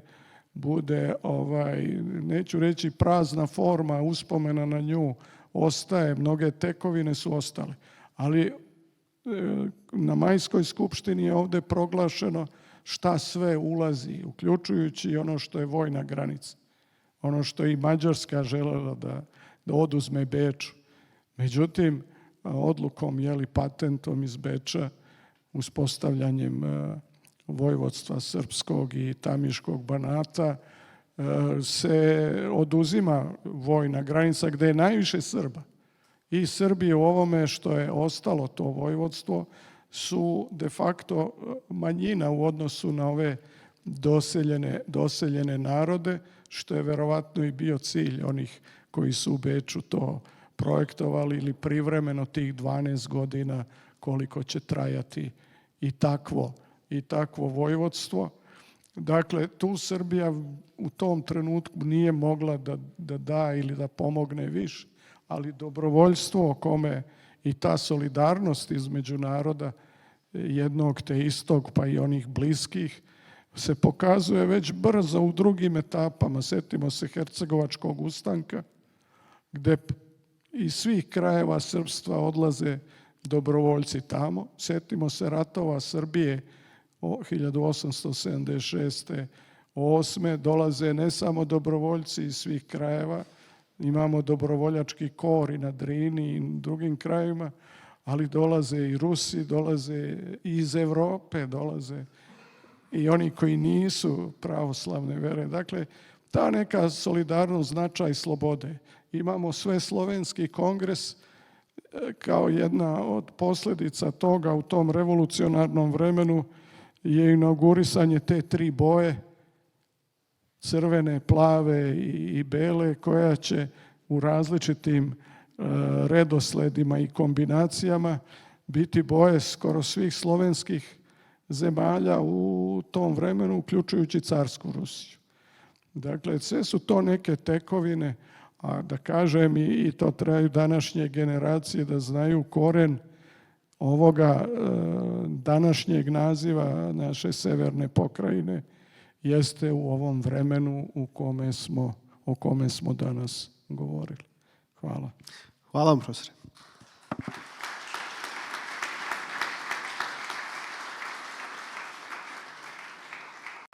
Kad već pričamo o dobrovoljcima ili u isto vrijeme i o velikim mislima ili velikim rečenicama, moramo se prisjetiti da je predsjednik Aleksandar Vučić na 100 godina prisjedinjenja Vojvodine Srbiji 2018. godine podsjetio u svojoj velikoj besedi ono što bismo svi morali da znamo, a to je kada pričamo o dobrovoljcima da je u odbrani Beograda 1915. godine, u čuvenoj odbrani Beograda 1915. godine, do posljednjeg izginuo Sremski dobrovoljački odred.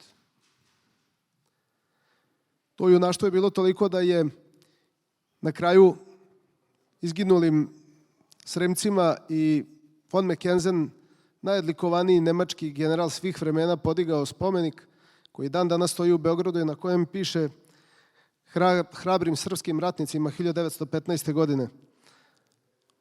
Na taj događaj on je doveo ceo svoj generalitet i održao jedan govor, vrlo kratak, koji glasi: gospodo, mi smo ovdje imali čast da se borimo protiv jedne takve armije, o kakvim smo junaštvima slušali samo u bajkama. A da bismo još jednom dočarali značaj Stevana Knićanina, da bismo još jednom podcrtali značaj pomoći braće iz Srbije, molim vas da na ovom mestu pozdravimo predsjednika Vlade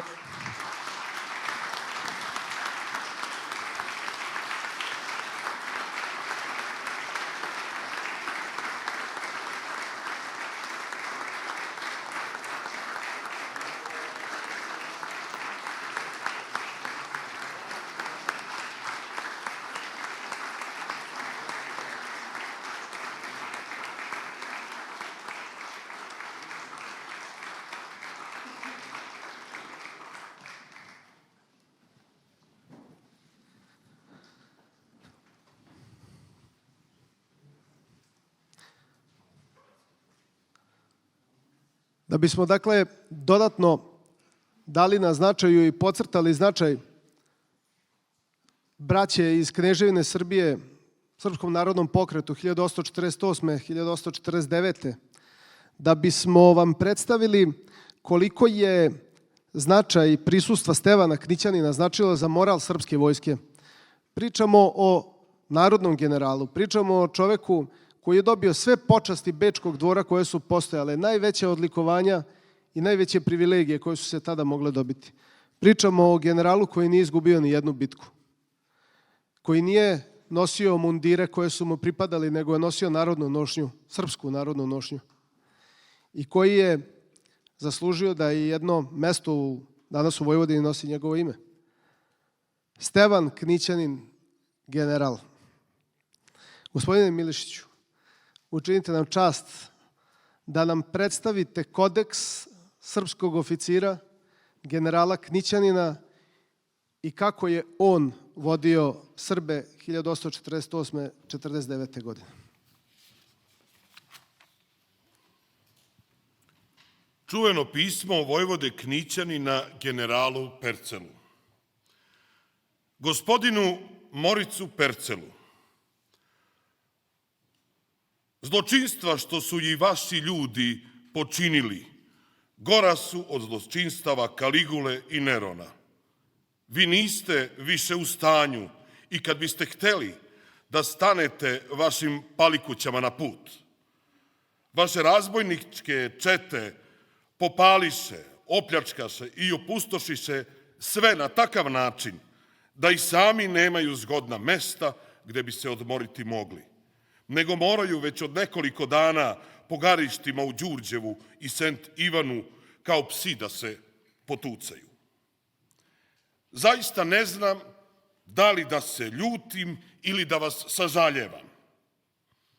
Ljutiti se ne mogu jer bi to ispod mog dostojanstva bilo. Ja vas pitam, gospodine generale, je li to mađarska prosveta u 19. veku ili želite li vi da se povrate ona vremena kad su vaši preci Huni iz Azije dolazili i nemajući ni kuće ni kućišta po garištima i leševima gazili i stanovali. I zaista, kao da vam je to namera. Jer vi ste nas tim merilom merili.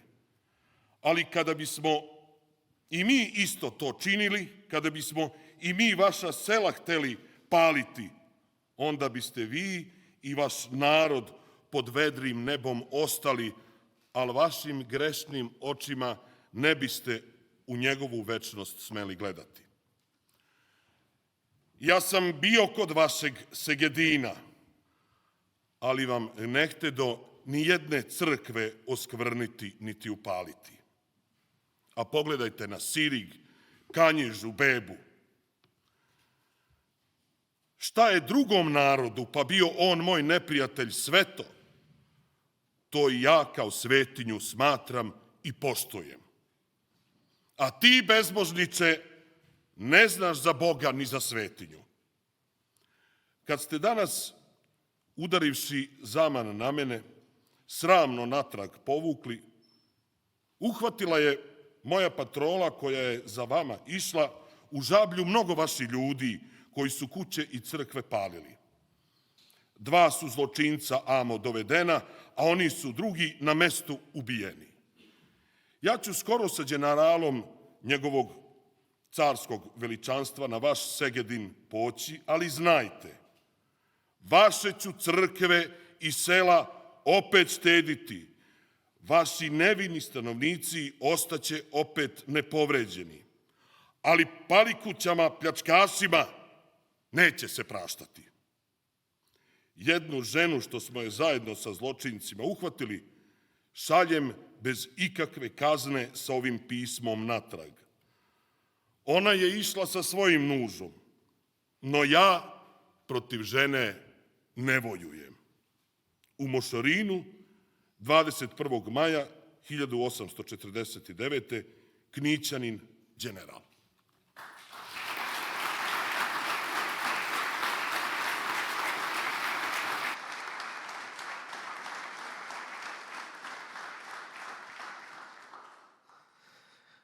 Veliko hvala.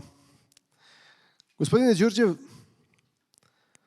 da li možete pred sam kraj da nam dodatno pojasnite tok rata do kraja 1849. i sam završetak borbenih dejstava sa ruskom intervencijom, kao i kasnija dešavanja dobijanjem patenta o stvaranju Srpske Vojvodine i Tamiškog Banata? Ja ne mogu da se ne nadovežem na ovo što je govorio uvaženi doktor Bjelajac i samo sećam da svratim kako izgleda u Beogradu u to vreme kad je vrilo na prostoru Bačke, Srema i Banata. Zamislite Beogradsku gimnaziju, na čas ulazi direktor škole Ilija Zaharijević, obučen u banatsko odelo, za pasom drži kuburu i kaže: deco, ja prelazim preko, vi nastavite sa školom.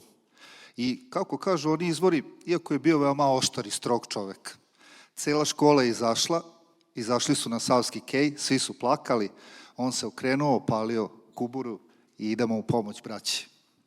A opet kad se vratimo na Majsku skupštinu, tu na centralnom gradskom trgu, pa levo od crkve, prvi put se u istoriji ozbiljnije pojavio čovek koji će na Berlinskom kongresu izboriti nezavisnost za Srbiju, a to je bio Jovan Ristić.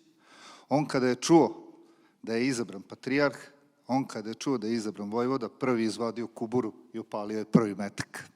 To najbolje govori koliko je taj čitav pokret bio shvaćen kao jedan. Da li mi pričali o Srbima iz Crne Gore, da li mi pričali o Srbima iz Kneževine Srbije, i u suštini kad je počeo sukob 12. juna 1848. godine, kada ste prilazili Karlovcima, pa to najveće brdo koje se nalazi sada iza naših leđa, na prevaru su uspeli da dođu mađarski vojnici koji su bili u Petrovaradinskoj tvrđavi. Jedan oficir je prišao našim stražama i rekao da su slobodni, oni su otišli, oni su uspeli da dovuku topove i u tom ključnom momentu nenaružani ljudi koji su imali samo vile i motike, predvođeni Vuletom Crnogorcem, koji je goloruk krenuo, napali su na te topove, napravili veliko iznenađenje i omogućili Đorđu Stratimiroviću da sa bočne strane dođe i potera taj austrijski garnizon. Tada nije bilo podele da li je neko iz Crne Gore, Bosne, Šumadije, već su svi shvatili taj moment kao ključan za opstanak srpskog naroda u ovom kraju. I šta se dešava? Pa prva faza tog rata, gledat ćemo samo iz srpskog okvira, bila je obeležena velikim narodnim poletom i oduševljenjem. Jer od juna 12. kad je počeo sukob, pa sve do marta, aprila 1849. godine, Srbi su se sami borili protiv velike mađarske armije. Znači, celokupan ratni provijant, hrana, plate, oružje, sve je narod davao sam. Formirani su narodni odbori koji su ukinuli feudalizam, povraćeni su stari narodni činovi u vojsku, uvedena je ćirilica kao pismo komunikacije, uvedena je sopstvena valuta, a sve je to bilo moguće, naravno, zahvaljujući pomoći Kneževine Srbije, jer ono što mi znamo, između 9 i 12 hiljada ljudi iz Kneževine Srbije prelazilo i borilo se na ovom prostoru. To jeste ta ključna stvar. Mi znamo da iz Kneževine Srbije stiže preko 5000 pušaka. Mi znamo da se iz Karlovaca moli da mala Kneževina Srbije iz Belgije kupuje oružje i pomogne svoje braće. To je čitava priča. Međutim, u tom ključnom prvom delu momenta, opet spominjani već drugi srpski vožd, narodni general Đorđe Stratimirović, koristi to što je bio učenik vojne granice, prelazi u Šajkašku, preuzima topove, diže narod i formira jednu vojsku od 20.000 ljudi koja je imala 400 topova. Ona se borila na izuzetno teškom ratištu koje se protezalo u dužini od preko 250 km i pred sobom imala vojsku koja je u to vreme brojala i do 100.000 ljudi. Već u junu mađarski ministar vojni Šandor Mesaroš diže veliki kredit od preko 20 miliona tadašnjih forinti, zahvaljujući proklamovanim idejama jednakosti. Formira se ogromna armija i to dolazi do vremena velikog iskušenja za srpski pokret. S jedne strane imamo mađarsku honvetsku narodnu armiju, ali sa druge strane imamo prekaljene krajišnike i dobrovoljce iz Kneževine Srbije. I tu vidimo odmah različitost u organizovanju armije. Mađari su imali prednost u konjici, u naoružanju, dok su Srbi imali prednost u artiljeriji koja je bila i pobedonosna. Jer zahvaljujući tome, upravo to već proslavljeno utvrđenje koje ste vi rekli, oče, a to jeste bio Srboban, poneo je na najveću vojničku slavu. Jer zamislite takvu jednu situaciju, jul 1848. godine, 40.000 mađarskih vojnika napada na Srbobran koji brani 4.000 branioca. Međutim, upravo zahvaljujući izuzetnom vojničkom obrazovanju, spremnosti narodu na žrtvu i naravno velikoj hrabrosti, srpski branioci su uspeli da sačuvaju to utvrđenje. Jer taj grad se nekada zvao Sentomaš, Sveti Toma, a kao jedno istureno utvrđenje prema kanalu formirano je to malo utvrđenje koje se prozvalo Srbobran, koje je zbog te velike slave i ponelo to ime kasnije čitavo mesto. I mi imate onu čuvenu narodnu pesmu koju peva i Cune Gojković, koja kaže Sentomašu, Lazo, hej. To je opet dokaz koliko mi lako zaboravljamo svoju istoriju. On nije mislio na Lazara Dunđerskog, već na Lazu. To je krčevina na slovenskom jeziku, gde govori da nema više momaka. A zašto nema više momaka? Zato što su poginuli upravo u toj revoluciji 1848-49. godine. Rat se vodi sa promenljivom srećom. Srbi u Bačkoj drže uglavnom prostor do Srbobrana nadalje, odnosno prostor danasne Šajkaške. S druge strane u Banatu drže Južni Banat. Srem je konstantno bio pod srpskom upravom. Čas su Srbi uspevali da naprave velike iskorake prema Temerinu, Jarku, prema Sirigu. Sa druge strane, mađarske revolucionarne trupe uspevali su Srbima da nanesu znatne udare u Banatu. Međutim, situacija se drastično menja od već spominjenog 2. januara 1849. godine, kada je Knićanin odneo veliku pobedu kod Pančeva, kada s jedne strane kreće velika kontraofanziva na zapadu Ugarske od strane Austrijske carske armije i na jugu gde kreće ofanziva srpske armije, da je u jednom velikom naletu Srbi uspevaju da oslobode i Vrbas, stižu do Sombora, na istoku stižu do Arada i formiraju jednu ogromnu oslobođenu teritoriju. Srbi bivaju tek zaustavljeni kod Subotice, to je ona bitka kod Kaponjske šume. No bilo kako bilo, u martu 1849. godine austrijski car Franc Jozef I donosi novi ustav, gde se u 72. paragrafu spominje formiranja vojvodstva Srbije, ali bez rešenja kako će uopšte izgledati ta teritorija, šta će ući u tu teritoriju i koje će biti njene prinadležnosti. A onda u aprilu još jedan teži udar, čitava Mađarska je podeljena na 7 regiona, gde nema više ni reči o vojvodstvu, a sa druge strane Austrijanci priznaju srpski pokret, što je značilo da preuzimaju finansiranje, ali da preuzimaju i komandu. Što znači dolaze nemački oficiri, uvodi se nemački jezik kao zvanični jezik obraćanja, sklanjaju se stare narodne zastave, uvode se carske zastave, a stiže i komanda o povlačenju srpskih dobrovoljaca iz Kneževine Srbije sa ratišta. U tom momentu dolazi do ogromnog preokreta na ratištu. Zašto? Jer 14. aprila 1849. godine radikalni revolucionari predvođeni Lajošom Košutom izvršavaju detronizaciju Habsburga, proglašavaju nezavisnost, što je prihvaćeno u narodu sa velikim oduševljenjem, i kreću odlučujući momenti bitke za opstanak Austrijske carevine. Ključan zadatak jeste da se oslobodi Mađarska južna armija kako bi mogla da pomogne u severnoj i zapadnoj tadašnjoj Mađarskoj u borbi protiv regularnih carskih trupa, što je značilo da kreće velika kontraofanziva protiv srpskih položaja. A situacija nije mogla biti gora. Kao što sam rekao, dobrovoljci iz Kneževine Srbije su otišli, Austrijanci su uveli svoj strogi kodeks, što je dovelo do opadanja raspoloženja srpskog naroda za dalju borbu, a i sa druge strane naše trupe su bile razvučene na ogromnom frontu od, kao što sam rekao, od Sombora pa do Arada. I u to vreme u Bačku stiže general Percel Mor, izuzetan vojni komadant, ali lično veoma okrutan i nemilosrdan, i započinju svoju kontraofanzivu, pada Vrbas, pada Sombor, stižu do Srbobrana i posle 4. napada Srboban Prada.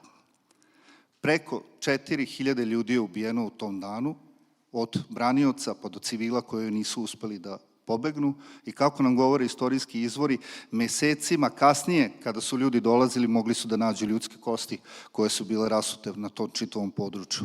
Zatim Percel Mor upada u Šajkašku, pali se Čurug, stradaju Gospođinci, strada Kovilj, i to bi mogao da povežem sa takođe ono što smo čuli iz onog govora. Mi kada bi se sad svi sabrali u ovoj sali i pogledali svoja rodoslovna stabla, retko ko bi mogao da nađe nekog u svojoj porodici u 180 godina da nije bio izbeglica. Tada su spalili vašu i moju kuću, i to je, volim uvijek da nas pomenem, na toj majskoj skupštini moj predak Todor Đurđebe učestvovao kao predstavnik manastira Kovilje. Tada je sve popaljeno, činilo se da je gotovo, i u tom vremenu, evo ga tu, patrijarh Rajačić nema šta da radi, zove Đorđa Stratimirovića u poslednju pomoć, kao i Knićanina. To je Veliki petak 1849. godine. Kroz čitavu Šajkašku osjeća se miris paljevine, gareži i truljenja, koliko i životinjskog, toliko i ljudskog mesa. U takvoj jednoj situaciji Đorđe Stratimirović diže vojsku iz mrtvih i na jedinom parčetu teritorije u Bačkoj gde je bilo još Srba, a to je Titelski breg. 40.000 izbeglica se nalazi na Titelskom bregu. Svi ostali su izbegli. Nema više nikog. To je poslednja bitka odsudna za opstanak srpskog naroda u Bačkoj. Đorđe Stratimirović zajedno sa hrabrim dobrovoljcima iz Kneževine Srbije čini čudo od junaštva i uspeva da zaustavi napredujući 12.000 vojnika koji su krenuli prema mesto gde su bile izbeglice, on ima ukupno 4.000 ljudi, i da zaustavi taj pohod.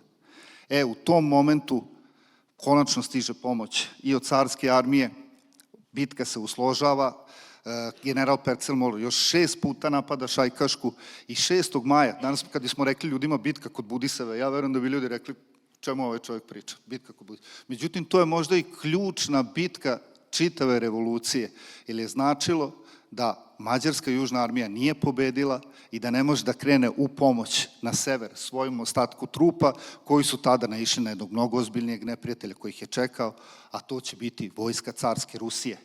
Jer kada su u Beču shvatili da nemaju recept, niti nadu, niti šansu da se izbore sa mađarskim revolucionarima, već u aprilu upućena je pomoć prema ruskom imperatoru Nikolaju I da pomogne u uskršavanju mađarske pobune, što je on kao ubeđeni antirevolucionar i čovek koji je želeo da sačuva poredak kakav je bio u Evropi uspostavljen na Bečkom kongresu 1815. godine. Nije odbio, spremio je trupe, neki kažu 200, drugi kažu do 150.000 vojnika pod vođstvom kneza Paskjevića i počinje ruska operacija u junu mesecu u Mađarskoj, gde Rusi počinju da nižu pobedu za pobedom i na kraju 13. augusta kod mesta Vilagoš mađarske trupe su morale da polože oružje, odnosno kako je poslao telegram svome caru, general Paskjević, mađarski revolucionari su kleknuli pred vašim nogama. To je bio kraj revolucije, ali ne kraj revolucije kod nas, jer poslednje utvrđenje koje se držalo, to je bila Petrovaradinska tvrđava, koja je tek u septembru položila oružje i to pred pukovnikom Mamulom. Za pukovnika Mamulu ste svi čuli kogod je išao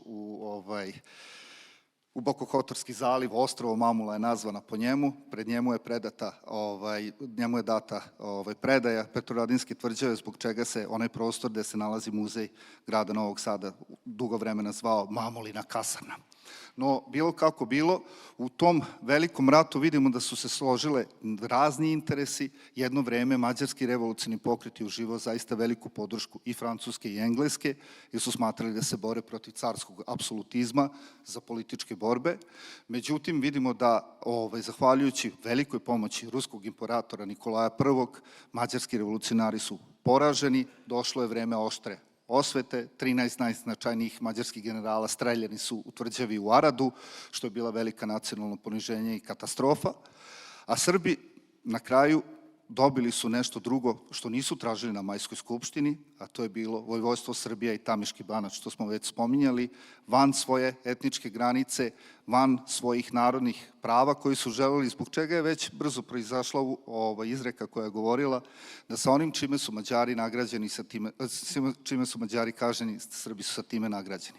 To je faktički da su dobili jako malo, međutim i u tom uskovitlanom moru najrazličitijih interesa, vojnih sukoba, Srbi kao nacion su pokazali da dišu kao jedan, da su bili spremni da formulišu tadašnje evropske probleme i da se izbore u veoma nezavidnoj i teškoj poziciji za jednu novu svoju krunovinu na Balkanu. Jer pazite, to je jedna inverzija. S jedne strane, južno od Save i Dunava imamo Kneževinu Srbiju koja se nalazi u Otomanskom carstvu, a severno od Save i Dunava nalazi se Vojvodstvo Srbija i Tamiški Banat, koja je imala svoje pasoše, koja je imala svoj novac. Srbi su dobili pravo da zauzimaju mesta u činovničkim položajima, međutim, posljedica svega jeste bilo to veliko stradanje i siromašenje koje se dogodilo. Evo, pazite, krem srpskog građanstva uglavnom su bili trgovci. Njihova imovina je bila pokretna. Međutim, upravo zbog žestine ovih sukoba, oni su uglavnom stradali i gubili svoju imovinu, tako da i Novi Sad, koji je u to vreme bio srpska Atina, polako gubi na tom svom epitetu, a i čitav ovaj kraj doživljava jedan demografski pad. A da vam ga objasnim najbolje iz Šajkaške, koje dolazimo otac Branko i ja, mi smo u 4 meseca sukoba od aprila pa do avgusta 1849. godine izgubili 22% stanovništva. Što znači svaki peti je bio ubijen samo za 4 meseca. I to je taj nauk čega moramo da se prisjećamo ovog zaista turbulentnog vremena, revolucije 48. 49. godine, jer oni koji se ne sećaju svoje istorije morat će da je ponavljaju. Hvala.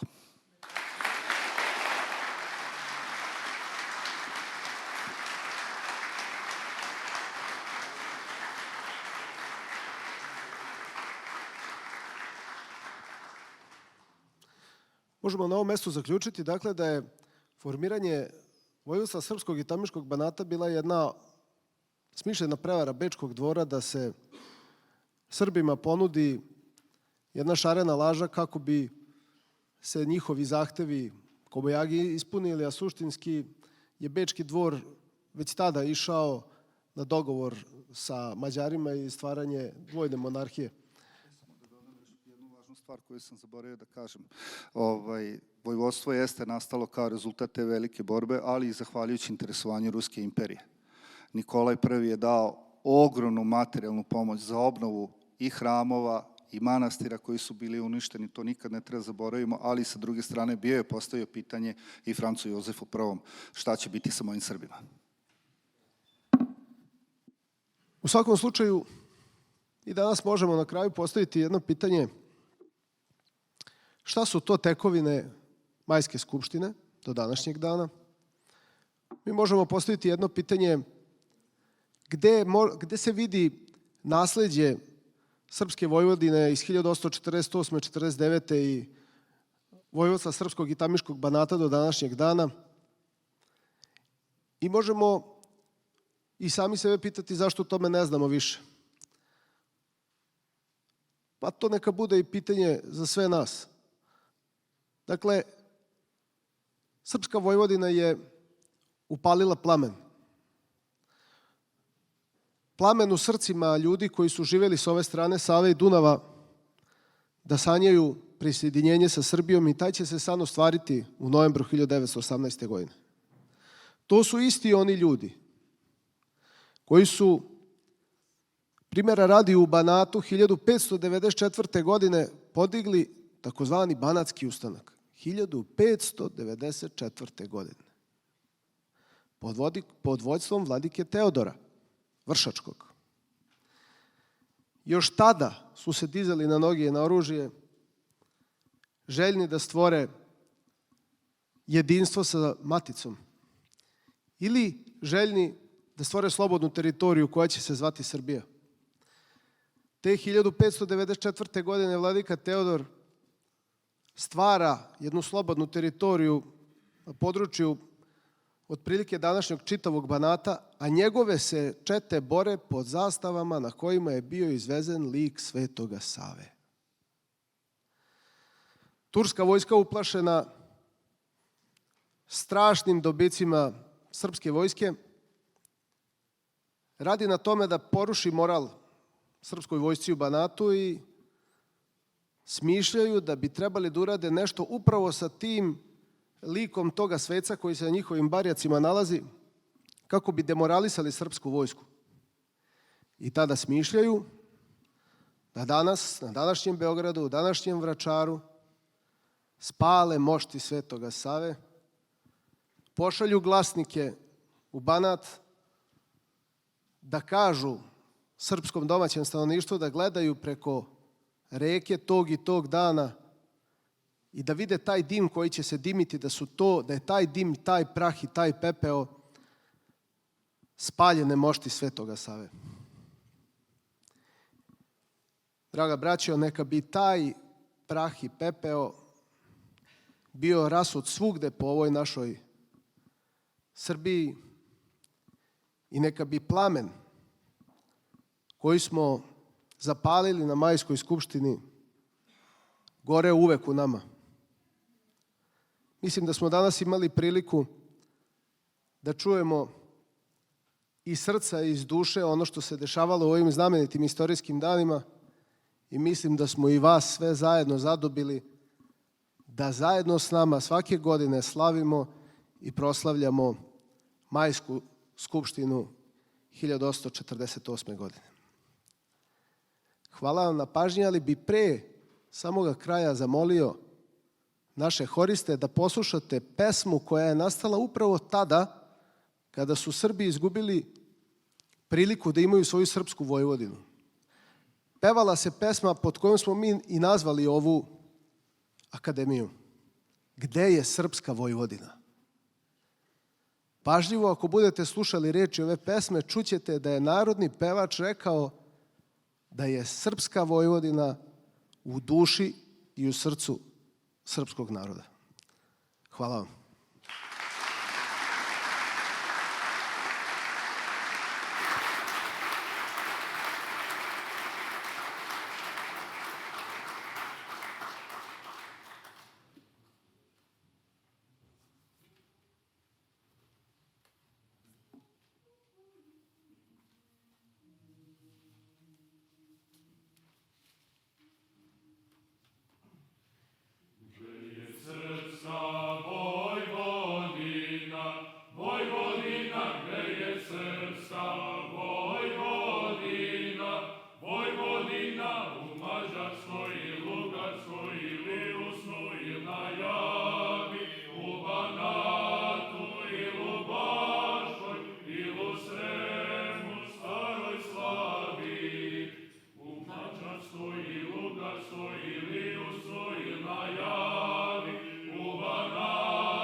Poštovani predsjedniče Vučeviću, draga braćo i sestre, od srca vam hvala što ste nas saslušali. Dobrodošli u Sremske Karlovce i molim vas da sada zajedno se poslužimo i budemo u jednoj bratskoj ljubavi i druženju. Hvala vam.